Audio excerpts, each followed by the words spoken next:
second guest of this evening, Mr. Ian Causebrook. Welcome, Ian. Thank you very, very much for joining us. Please have a seat. Hello, Gail. Hello, how are you? Very well, thanks. Good, good. I'm really excited that you're here tonight. Just give us a little idea about how long you've been in Bookham for. What do you really like about Bookham?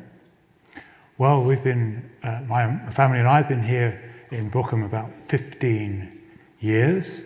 We love it. I remember back in the mid-2000s, I'd moved down to southwest London to work, career change for me, and we lived for a while in southwest London.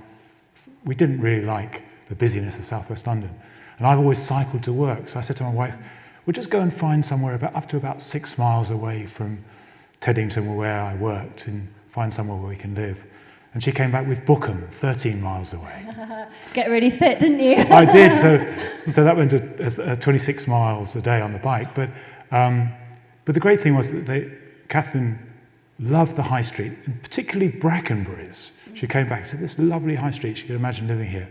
And the first time we came to visit the church to suss it out, the kids loved the Sunday school, and my son Daniel, it was Daniel and Hannah, the two children, the primary school then, Daniel said, when can we come again? Oh. And so, happy wife, happy kids, we came to Bookham, and I got a new lightweight bike out of it for commuting to work. It's before the age of electric bikes, wasn't it? Oh, don't need one of those yet. Yeah, definitely. What's your role? What are you sort of really passionate about? Okay. Well, one of the roles I've taken on as a volunteer this year is as coordinator of what we call the Creation Care Initiative here at the church. So what that's about is about helping the church to go greener. The church in terms of the buildings and the use of energy, recycling, all that sort of thing.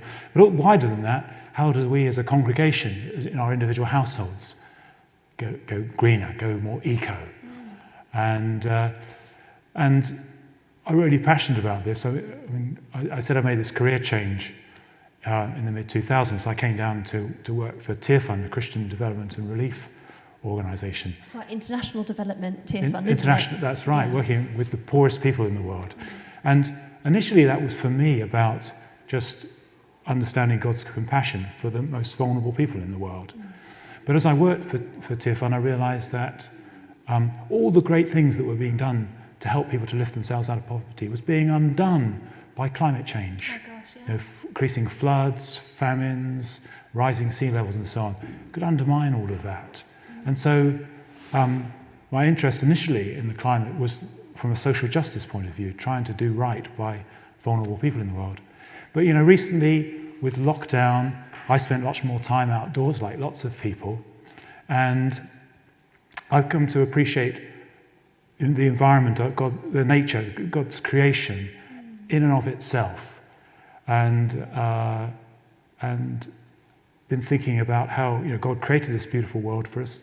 He asked us to look after it, and we've not been doing a great job about it. Yeah, I feel like I haven't really heard before you sort of started doing what you did in terms of getting churches really involved in the climate action movement. So it's quite a new sort of exciting wave that's coming along, really. Yes, I think people have been doing things in their own way, but it's the first time I suppose we've done it in a concerted way as a church. And in terms of sort of how that, local community in Bookham, is that sort of extending to businesses as well in terms of them being more aware of their climate footprint? I think that's right, and it's nice to see there are other organisations in Bookham that are onto this, and it's good that Transition Bookham or Plastic Free Bookham is another great organisation that's encouraging people to go green. We've got Greenwise down in Fetcham, which encourages people to, you can go in and refill your coffee beans or your seeds or your cereals or whatever it might be, avoiding plastic. Yeah, so it's a great initiative down there as well. Fantastic.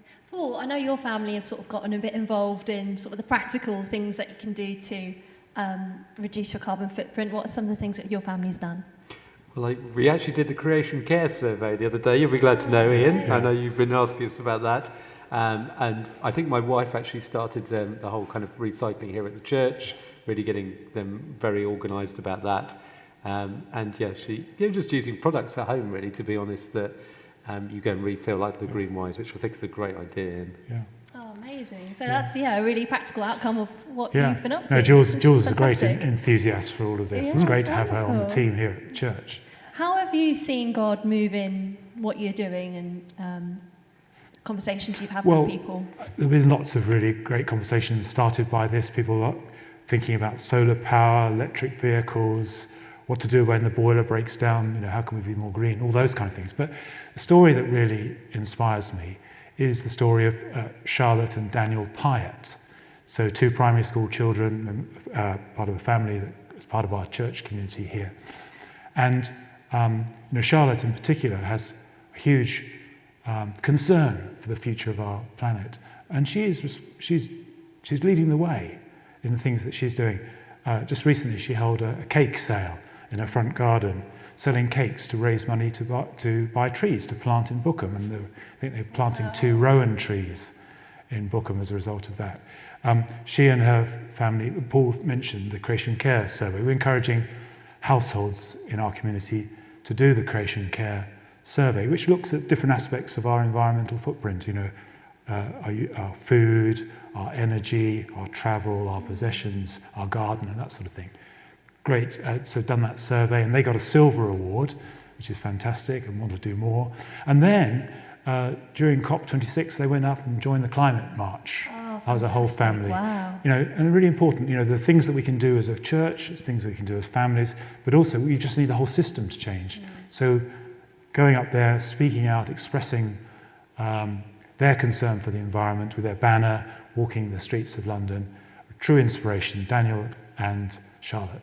Oh, that's so amazing. What an amazing example Yeah, of okay. the idea taking fruition, people running with it, and Yeah. really putting in practical changes. And my prayer is that we will honour that. We will listen to our young people and listen to their concern for the future of our planet and act on that and honour God in the process, the God who created this wonderful earth for us. Amazing. Well, thank you so much, Ian.